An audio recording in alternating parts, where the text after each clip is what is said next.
Hindi na raw sasagutin ni dating Pangulong Rodrigo Duterte ang pagsumite ni dating Senador Antonio Trillanes IV ng transcript ng ilang pagdinig ng Kongreso sa International Criminal Court.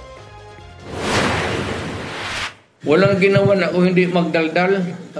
Huwag kayong hindi ko nga sinasagot Kaya hindi ko sasagutin yung Sinabi ng dating Pangulo nang bumisita siya sa puntod ng kanyang mga magulang sa Davao City nitong Undas. Wala pang sagot si Trillanes kaugnay sa sinabi ni dating Pangulong Duterte.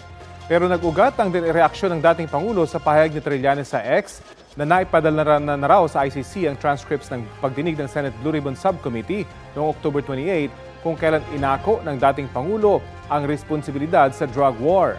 Pati ang mga transcript ng mga Quadcom hearing tungkol din sa war on drugs. May sagot naman ng dating Pangulo tungkol sa panibagong imbitasyon ng House Quadcom sa susunod nilang hearing kaugnay sa drug war sa Huwebes, November 7. Hindi naman ako nagpapasuplado. Pero yung testimony ko sa Senate, natanong naman na lang lahat. Yun na yung that will be the meat, yung substance ng testimony ko.